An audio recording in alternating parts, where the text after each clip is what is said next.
아브라함이 75살에 예수 믿었어요. 하란에서 예수를 믿었거든요. 예수 믿는 동기는 간단했습니다. 아주 단순하게 왜 예수 믿으세요? 라고 물으면 간단하게 대답했습니다.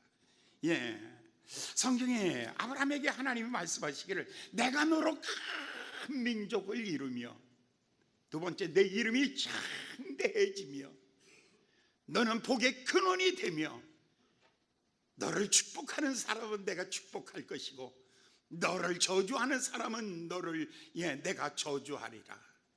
이 말에 뿅 하고 가버렸어요. 말 한마디에 사로잡아 버리고 말았어요. 이 말 한마디에 흥분하기 시작하는 거예요. 75살에 흥분하기 시작하는 거예요. 아니 내 평생에 이런 소리를 누가 감히 누가 나에게 이런 말을 할 수 있을까? 너무 충격받은 말씀이에요. 아니요, 그렇잖아요. 생각해 보세요. 75살에 하나님이 말씀하시기를 내가 너로 이거 아멘 꼭 해야 돼요. 내가 너로 큰 민족을 이루며, 두 번째, 내 이름이 장대하게 되며, 세 번째, 너는 복의 근원이 될지니라. 아멘. 와, 흥분하기 시작했어요. 그날부터는 예수가 좋다오, 예수가 좋다오. 왜? 나를 큰 민족으로 만들어 주시고 내 이름이 장대해지고 그리고 번성케 할 예수. 와, 좋아. 난 예수가 좋다오, 난 예수가 좋다오. 그러나 그것만이 아니에요. 여러분, 신앙생활은 그렇게 좋기만 하신가요? 아니잖아요. 그런데 85세 10년이 지나도 아무 소식이 없는 거예요. 아무 소식이 없어요. 10년을 하루같이 꿈을 포기하지 않았는데, 희망의 끈을 놓치지 않았는데 본전 생각나는 거예요. 나 잘못 믿은 거 아니야? 잘못 생각한 거 아니야? 하나님이 안 계시는 거 아니야? 약속을 어기는 거 아니야? 하나님은 무능한 거 아니야? 밤마다 고민이 깊어지기 시작하는 거예요. 언제까지 기다려야 해? 그래서 이스마엘을 얻게 된 거예요. 하갈이라는 몸종을 통해서, 씨바지를 통해서 이스마엘이라는 아들 하나를 얻었습니다. 얼마나 이쁜지, 85세에 얻은 아들인데 얼마나 예쁩니까? 까꿍 까꿍, 얼마나 재미있는지. 재밌었어요. 위로가 됐어요. 기쁨이 됐어요. 그런데 한 가지를 놓쳤어요. 눈에 보이는 즐거움 때문에 뭐를 놓쳤어요? 하나님이 말씀한 꿈을 놓친 거예요. 하나님의 말씀을 놓친 거예요. 너로 큰 민족이 되며, 두 번째, 너 이름이 장대해지며, 그리고 너는 복의 근원이 될 거야 했던 이 말씀은 다 잊어버린 거예요. 이제는 큰 꿈이 없어도 좋아요. 이제는 위대한 사람에 대한 꿈도 없어도 좋아요. 나는 이 아이 때문에 만족할 거야. 나는 오늘부터 이 아이 때문에 행복할 거야 라고 하고 있을 때, 그리고 14년이 지나 99세가 되었을 때 하나님이 그를 찾아오십니다. 그게 지난 주간에 말씀 나누었던 17장입니다. 하나님이 그를 99세에 찾아와서 이렇게 말합니다. 나는 전능한 하나님이다. 엘샤다이. 나는 전능하다. 이 전능이라는 단어는 우리가 생각하는 전능이 아니에요. 우리가 생각하는 전능이라는 것은 조금 키가 크면 전능한 것 같이 보일 정도지, 이 전능은 죽은 자를 살리며 없는 것을 있는 것 같이 불러내시는 아주 전능하신 창조의 주 하나님입니다. 하나님이 자기를 소개해요. 나는 전능하다니까, 내가 전능하다니까 너는 내 앞에서 완전한 자가 되라. 이 완전한 전능함을 내가 신뢰하고 내 인생을 맡기는 자가 되라 라고 말하면서 한 가지 언약을 합니다. 이 약속은 진짜야. 이 약속은 진짜야. 내 몸에다가 새기자. 그래서 할례를 베푸는 거예요. 세컨 수술을 한 거죠. 몸에다 양피 가죽을 베끼면서 이제 나는 언약의 백성이야. 특별한 백성이야. 하나님은 나에게 그렇게 하신대. 이제 갈등이 생겼어요. 이스마엘을 계속해서 고집할 것인지, 작은 행복을 고집할 것인지, 하나님의 약속한 그 약속을 기다릴 것인지 갈등하고 있는 것입니다. 언약을 맺었지만서도 마음속에는 그래도 이스마엘이 괜찮은 것 같은데, 그런데 하나님이 아니라 그러는 거예요. 우리는 때로 작은 만족으로 행복이라고 착각할 수가 있어요. 여러분 하루 세끼 잘 잡수셨죠? 따뜻한 집에서 포근하게 잠이 들지요. 아침에 거침없이 또 일어나지요. 이 작은 행복 때문에 비전을 잃어버려서는 아니 되는 거예요. 하나님이 나를 지명하여 불러내시며 내 이름을 야곱이 아니라 이스라엘이라 하리라 한 것처럼 내 이름을 아브람이 아니라 아브람이니라. 내 이름은 원래 아브람이니라. 나는 너를 이 세상에 보낼 때에 그냥 보낸 것이 아니라 나의 꿈을 가지고 보냈느니라. 정복하고 다스리고 번성하고 충만하고 이 땅을 정복하는 그런 사람에 대한 꿈이야. 나는 너에 대해서 꿈이 있었단다. 하나님의 꿈이 내 꿈이 되는 것을 비전이라고 하는 거예요. 꿈과 비전은 다른 거예요. 비전은 내가 꾸는 거예요. 내가 만드는 내 인생이에요. 그러나 비전은 뭐냐면 하나님이 주시는 꿈이에요. 아브라함의 꿈은 이스마엘이었어요. 여기서 행복을 누리려고 하였던 거예요. 그런데 하나님의 꿈은요, 하나님의 꿈은 열국과 열방과 나라들과 백성들과 모든 민족 모든 백성들 앞에 가장 복이 되는 복의 근원이 되는 축복이에요. 이게 아브라함이에요. 하나님의 꿈이에요. 하나님이 이 꿈을 내 몸에 가지라는 거예요. 사랑하는 여러분, 현실에 만족하고 현실에 안주하며 마치 청개구리처럼, 여러분 실험실의 청개구리처럼 여러분 그냥 자그마한 행복에 죽어가지 마시고 2020년 새롭게 시작하면서 나는 꿈이 없어, 나는 희망이 없어, 그냥 나는 이렇게 살면 되는 거야. 늙어가는 것이고 죽어가는 것입니다. 늙어가는 것이고 죽어가는 것입니다. 오늘 이 시간에 다시 여러분의 꿈을 하나님이 불질러 놓듯이 99세의 아브라함에게 찾아와셔서 하나님께서 그 가슴에다가 뜨거운 열정과 뜨거운 비전의 꿈을 심어주듯이 식어버린 여러분의 영혼 속에 하나님께서 꿈을 주시는 은혜의 시간 되시기를 예수님의 이름으로 축원합니다. 주님, 식어버린 가슴 속에도 꿈을 주시옵소서. 냉랭한 심령 속에 뜨겁게 하여 주시옵소서. 절망하는 영혼 속에다가 하나님 꿈을 주셔서 하나님의 꿈이 비전이 되게 하여 주시옵소서. 열국과 나라들과 열왕들과 민족들을 바라볼 수 있는 큰 꿈을 다시 주시옵소서.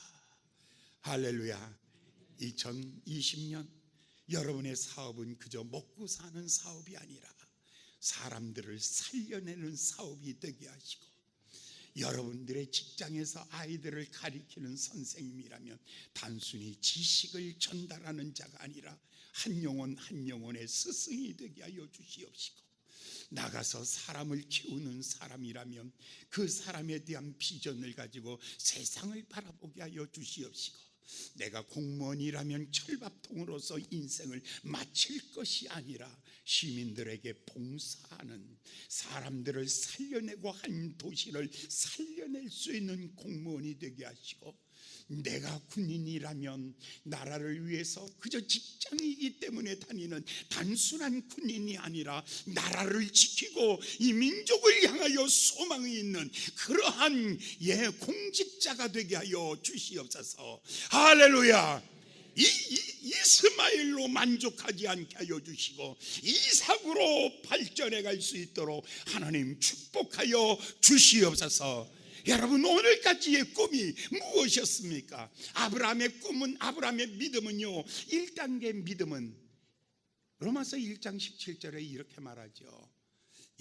복음에는 하나님의 능력이 나타났어 믿음으로 믿음에 이르게 하나니. 처음 믿음과 두 번째 믿음이 달라요. 믿음에서 믿음에 이르게 하나니. 처음 믿음은 뭐였어요? 나도 아들 낳을 수 있어 하는 거였어요. 그래서 이스마엘을 얻었어요. 이것이 첫 번 믿음이었어요. 그러나 믿음에서 믿음에 이른다는 두 번째 믿음은 불가능에 대한 도전이에요. 할 수 없는 것에 대한 도전이에요. 포기했던 것에 대한 도전이에요. 두 번째 믿음은 뭐냐면 하늘로부터 오는 거예요. 내가 너를 이렇게 하리라. 그것이 믿어지는 거예요. 아브라함의 99세에 이제 믿음에서 맞춰야 돼요. 그런데 하나님은 아브라함에게 믿음에서 믿음에 이르는 자가 되라. 그래요. 합리적이고 이성적이고 철학적인 믿음이었어요. 관념적인 믿음이었어요.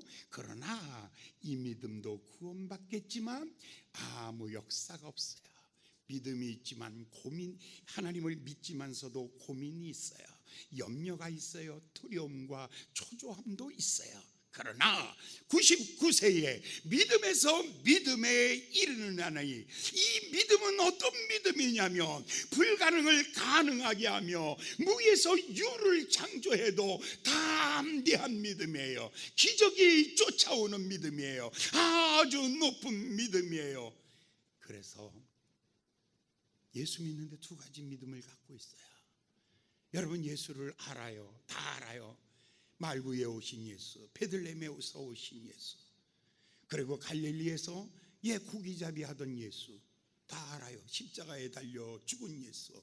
그래요. 내가 그 예수를 믿어요. 그래서 내가 의로워졌어요. 그리고 내가 천국에 가요. 여기까지는 모든 사람의 믿음이 평범한 믿음이에요. 예수님은 이것을 요구하질 않아요. 믿음이 적은 자들아 어찌하여 의심하느냐. 믿음이 적고 패역한 세대여 어찌하여 의심하느냐 하면서 예수님이 책망하고 있어요. 예수님이 원하는 믿음은 어떤 것이냐면, 예수님이 원하는 믿음은 위로부터 부어주시는 믿음입니다. 아이의 아비가 소리질러 가로되 주여 나의 믿음 없는 것을 도와주소서. 주여 나의 믿음 없는 것을 도와주소서. 이 믿음은 부르짖을 때에 위로부터 임하는 믿음입니다. 사랑하는 여러분, 이성적인 믿음이 아닙니다. 우리가 알고 알았던 믿음이 아닙니다. 하나님이 부어주시는, 성령님이 부어주시는 믿음입니다. 위로부터 임재하는 믿음입니다. 이 믿음은 홍해를 가릅니다. 이 믿음은 여리고를 무너뜨립니다. 이 믿음은 기적이 일어나는 것입니다. 사랑하는 여러분, 이 믿음을 갖기를 예수님의 이름으로 축원합니다. 주여 내 믿음이 믿음에서 믿음에 이르게 하여 주시옵소서. 주를 앙모하는 자 올라가 독수리 같이 모든 싸움 이기고 어스는 올라가 독수리 같이 주 앙모하는 자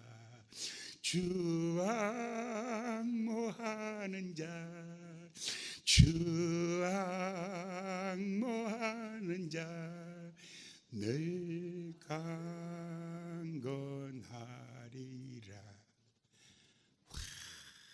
독수리 날개치며 올라간 것 같이 믿음에서 믿음으로, 더 큰 믿음으로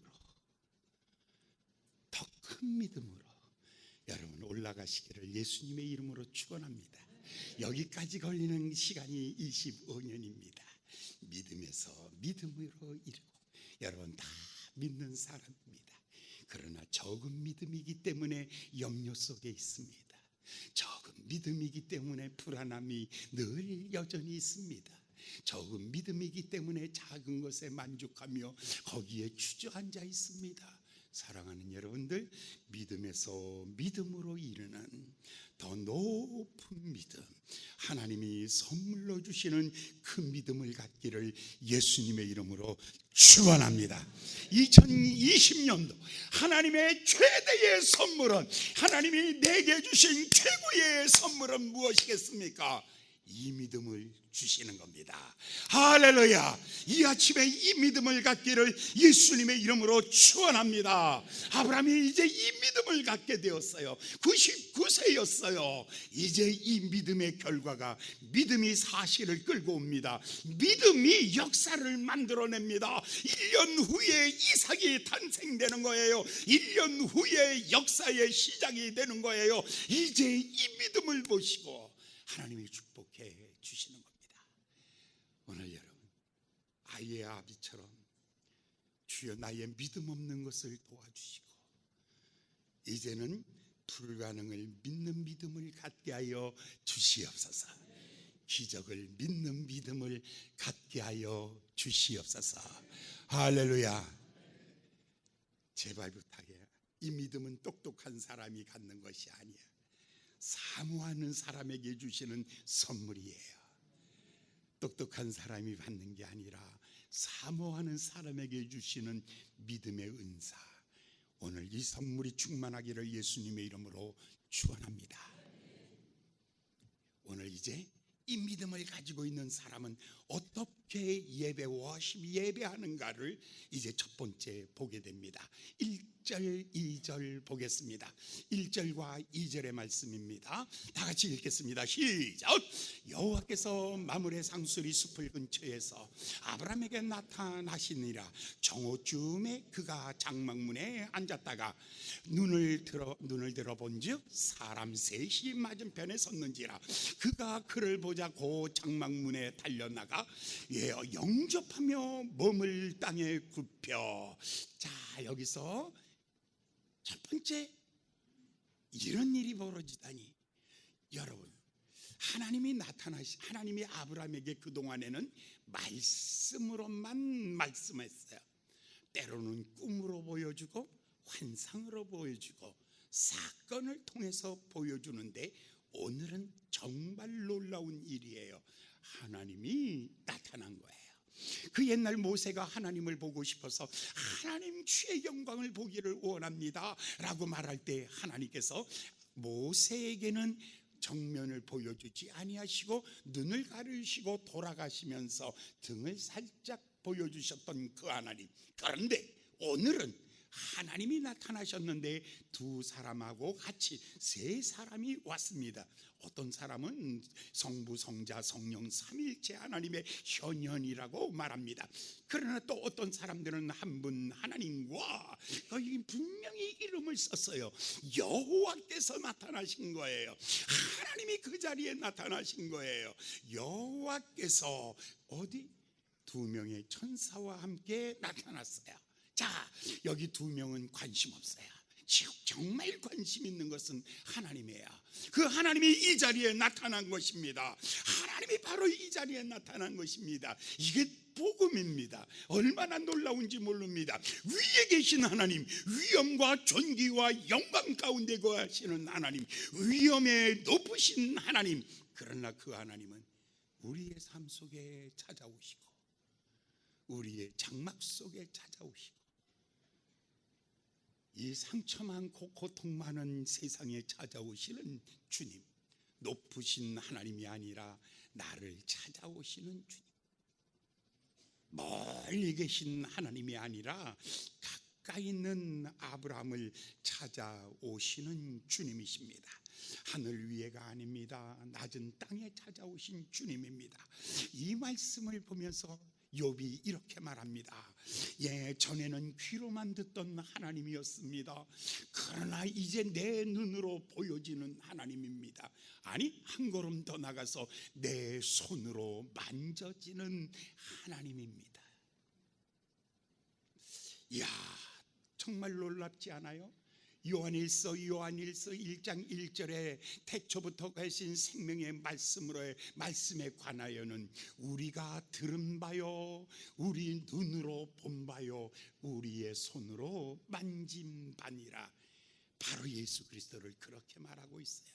멀리 계신 주님 아니에요. 불러도 대답이 없는 그런 이름이 아니에요. 부르다가 죽을 그럴 이름이 아니라니까요. 그는 부르면 찾아오시며, 그가 내가 손을 내밀면 내 손을 붙잡으시며, 내가 그를 의지할 때 품에 안으시며, 내가 그를 완전히 내 생애를 맡길 때에 그는 나를 업으시고 안으시고 이 험악한 세상을 함께 걸으시는 하나님, 그 하나님의 이름 여호와 샴마, 여호와 샴마.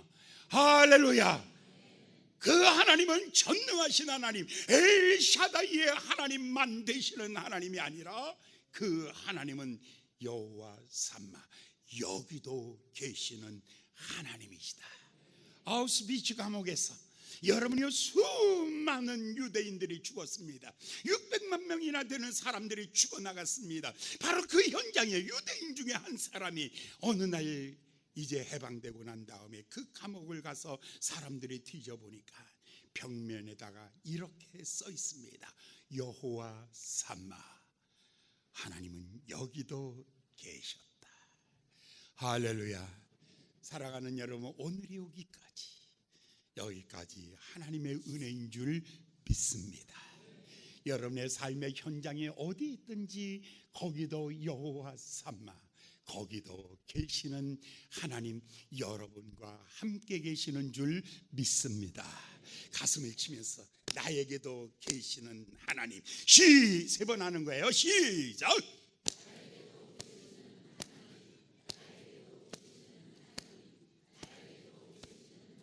어떤 사람은 제발 그러지 말어. 살면서 그저 순종이 제사보다 낫다 그랬으니까 여기도 계시는 하나님, 그러면 여기도 계시는 하나님, 좀 이렇게 생각해. 그냥 옆 사람 보면서 네 속에도 있냐? 제발 그러지 말고 나를 좀 집중해서 여기도 계신 하나님, 세 번 합니다. 시작. 여기도 계신 하나님, 여기도 계신 하나님, 여기도 계신 하나님. 할렐루야. 여기도 계시는 하나님. 야, 하나님이 찾아오셨어요.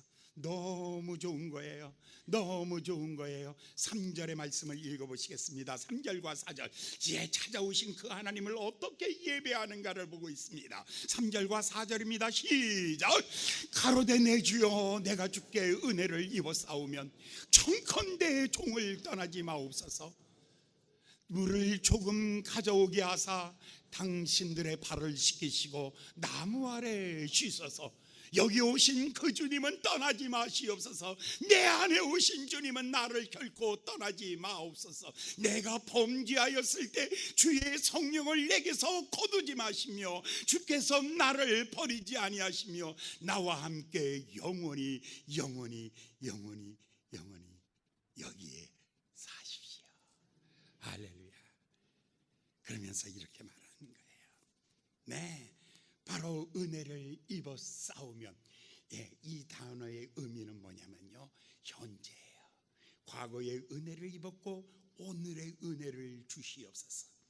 사랑하는 여러분, 과거의 하나님의 은혜로 오늘까지 살았다면 오늘의 은혜가 또 있을 줄 믿습니다. 오늘의 은혜로 여러분의 미래를 살아가시기를 예수님의 이름으로 축원합니다.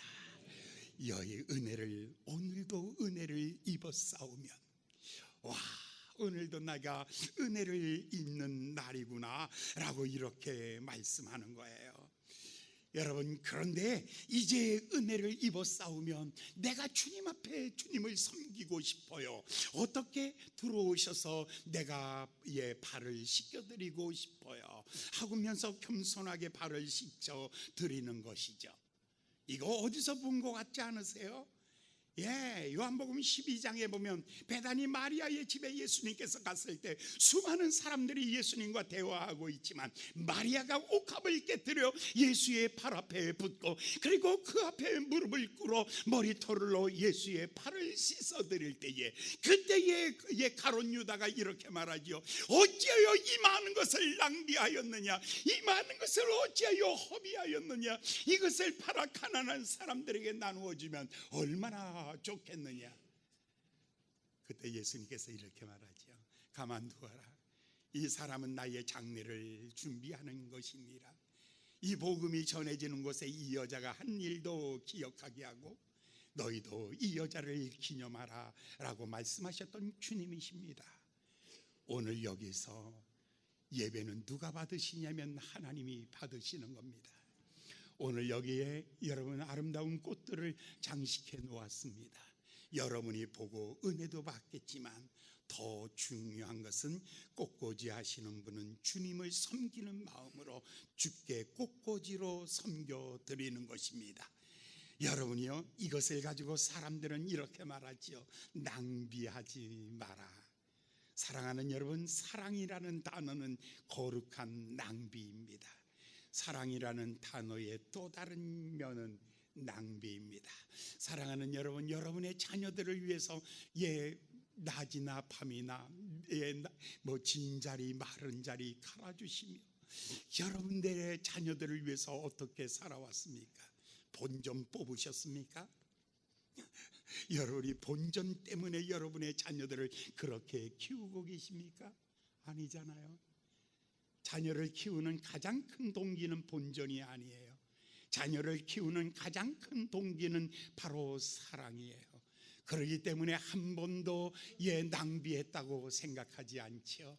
사랑이 동기가 되면 낭비가 아니라 거룩한 낭비를 통해서 충만한 기쁨을 누리는 거예요. 사랑하는 여러분들, 내가 주님을 위하여 시간을 드리고 내 은사를 드리며 내 물질을 드리며 내 삶을 들어갈 때에 어떤 사람들은 말합니다. 왜 그렇게 시간을 낭비하냐고, 왜 그렇게 많은 돈을 낭비하냐고, 그것이 정말 가치 있는가고 이렇게 우리에게 말하지요. 그러나 내가 주님을 사랑한다면, 나를 구원하시며 나를 위하여 십자가에 피 흘려 죽으신 주님, 그리고 나를 위하여 다시 오시는 그 주님, 나를 사랑하사 십자가에서 피 흘리신 그 주님을, 내가 주님을 사랑한다면 내가 주님 앞에 예배하는 것은 거룩한 낭비는 거룩한 사랑입니다. 할렐루야. 사랑은 다른 이름으로 말한다면 낭비입니다. 사랑하는 여러분, 1년 동안 우리가 주님을 위하여 헌신하며 살아갑니다. 여러분들의 거룩한 낭비가 사랑이기를 예수님의 이름으로 축원합니다. 그런데 이 거룩한 낭비를 5절에 있는 말씀을 보면 또 놀라운 단어 하나가 또 나옵니다. 5절의 말씀을 다시 한번 읽어보시겠습니다. 시작. 내가 떡을 조금 가져오리니 당신들의 마음을 쾌하게 하신 후에 지나가소서. 당신들의 종에게 오셨음이니이다. 그들이 가로되 내 말대로 그리하라. 할렐루야. 내가 당신을 예배하고 싶습니다. 좋다. 그렇게 하라. 내가 내 예배를 받으리라. 내가 내 찬양을 받으리라. 내가 내 기도를 받으리라. 내가 내 헌신을 받으리라. 할렐루야. 여러분, 나는 내 생애를 다 하나님 앞에 드렸어요. 어떤 날은 계산해 보면 꿈도 희망도 세상 것들 다 버리고 주님을 섬겼어요. 본전 생각나네요. 다 버리고 났는데 그런데 아무것도 남는 거 없는 그런 같은 허무한 날도 있지 않겠습니까? 그때 가장 중요한 것은 내 삶을 주님이 받으셨다는 겁니다. 하나님이 나를 받으셨다는 겁니다. 내 젊음의 시간들과 그리고 내 땀과 내 열정과 내 인생 전부를 하나님이 나를 받으셨다는 것, 그것보다 더 감사한 일이 어디 있겠습니까? 사랑하는 여러분들, 본전 생각나십니까? 내가 주를 위해서 30년, 내가 주를 위해서 40년, 오늘 아침에 우리 교회 42년 만에 찾아오신 집사님이 있어요. 아까 마당에서 만났어요. 42년의 세월이 지났어요. 나는 그 42년 동안 어떻게 살아왔는가 생각해 보니까 가장 놀라운 것은 하나님이 내 삶을 받으셨다는 거, 그것 때문에 감사한 거예요. 여기서 이 아브라함의 헌신을 누가 받았냐면 마귀가 가르치지 않습니다. 누가 받으셨냐면 하나님이 받으신 것입니다. 그것이 은혜입니다. 사랑하는 여러분, 여러분들의 삶을, 지난 1년의 모든 삶을 하나님이 받으신 축복입니다. 할렐루야. 여러분 그러면 여러분 박수 치시는 거야. 내 찬양을 받으신 하나님을 찬양합니다. 내 기도를 받으신 하나님을 찬양합니다. 내 헌신을 받으신 하나님을 찬양합니다. 내 삶을 받으신 하나님을 찬양합니다. 오늘까지 모든 내 인생을 받으신 하나님을 찬양합니다. 할렐루야, 할렐루야. 지금 가진 것이 없지만, 지금은 가진 것이 없지만, 지금은 남한테 내놓을 것이 없지만, 이스마엘 때문에만, 이스마엘로 만족한 내 삶이지만, 그러나 하나님 내 삶을 받으신 것을 감사합니다. 내가 받으리니 가져오라. 주님이 받으신 것 때문에 너무너무 감사합니다. 사랑하는 여러분, 우리는 지난 일을 자꾸 복기해 봅니다. 자꾸만 되새겨 보면서 우리 마음이 싸늘해지기 시작하죠. 사랑하는 여러분, 여러분의 그동안의 섬김을 주님이 받으신 것 때문에 위로받으시기를 예수님의 이름으로 축원합니다. 이제 뛰어나갑니다. 6절, 7절, 8절 보겠습니다. 시작. 아브라함이 급히 장막에 들어가 사라에게 이르되 속히 고운 가루 세 쌀을 가져다 반죽하여 떡을 만들라. 그 다음에 시작.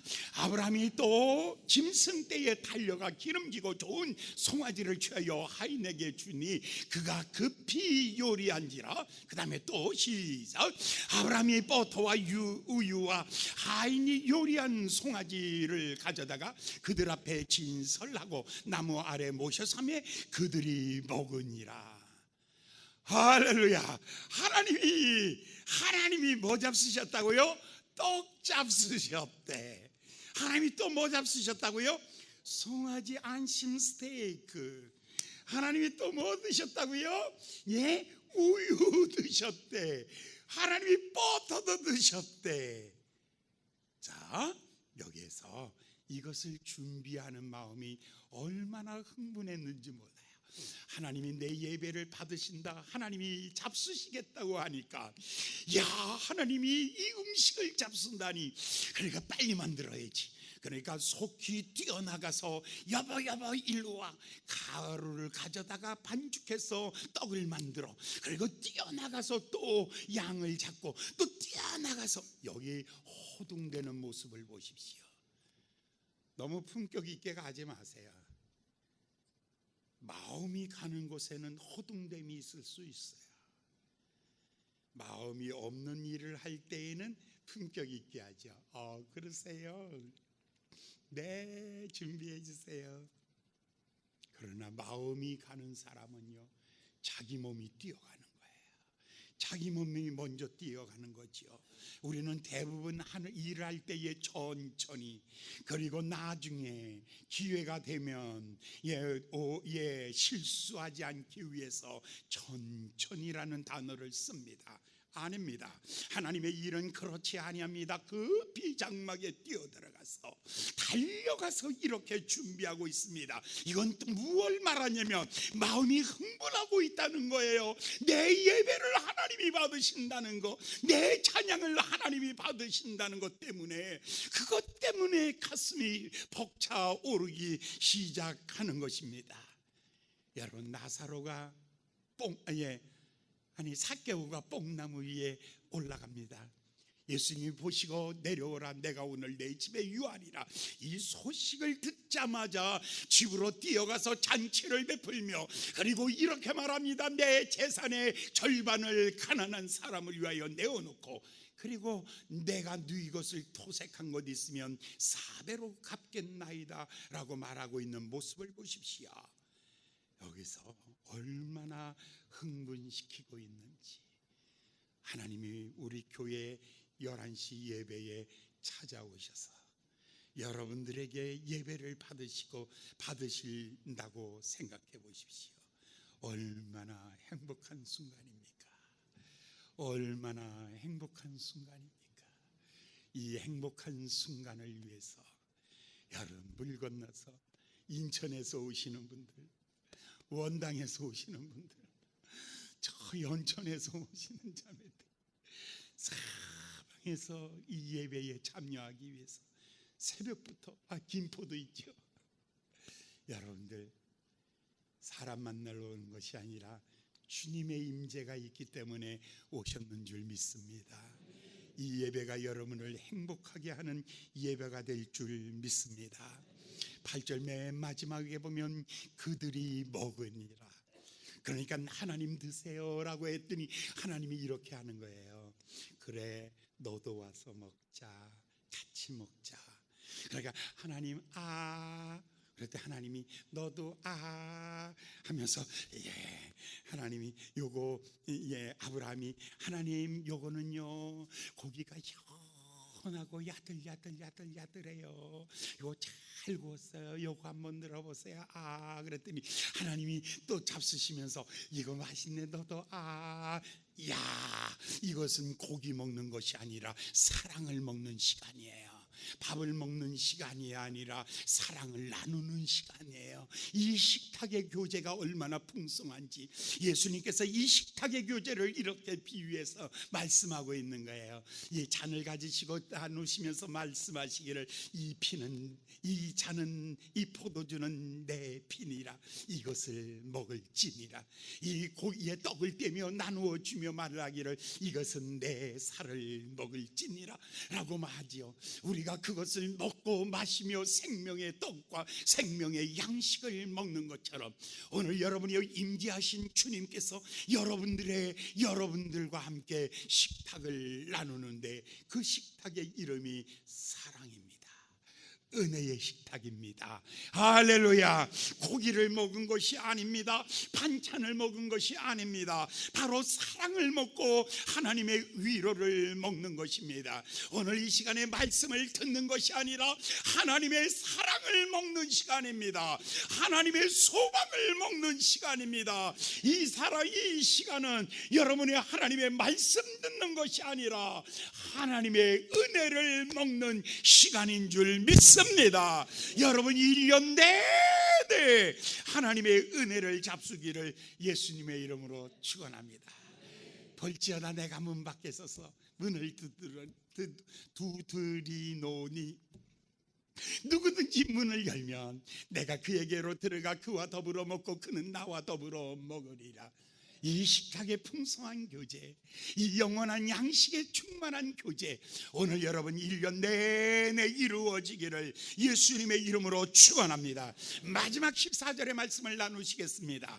마지막 14절 시작. 여호와께 능치 못한 일이 있겠느냐? 기한이 이를 때에 내가 내게로 돌아오리니 사라에게 아들이 있으리라. 이제 식사를 다 마쳤어요.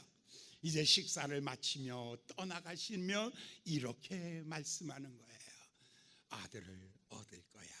그러니까 사라가 웃어야 내가 90살인데 내 남편이 99세인데 그때 하나님이 이렇게 말했죠. 내게 능치 못한 일이 있겠느냐? 내가 한다. 사랑하는 여러분, 모든 염려와 근심, 여러분이 절벽같이 느껴지던 그런 사람, 여러분의 인생이 낭떠러지와 같이 서 있는 위기의 순간에 우리 주님이 이렇게 말해요. 걱정하지 마. 여호와 하나님은 전능하신 하나님, 내게 능치 못한 일이 있겠느냐? 마리아에게 천사가 와서 아들을 낳으리니 이름을 예수라 하라.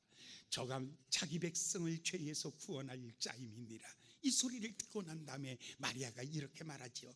나는 사내를 알지 못하나이다. 어찌 내게 이런 일이 있을 수 있겠나이까. 그때 천사가 들려준 말씀이 여호와로는 능치 못한 일이 없느니라. 오늘 예배를 통해서 여러분이 갖는 메시지는 하나입니다.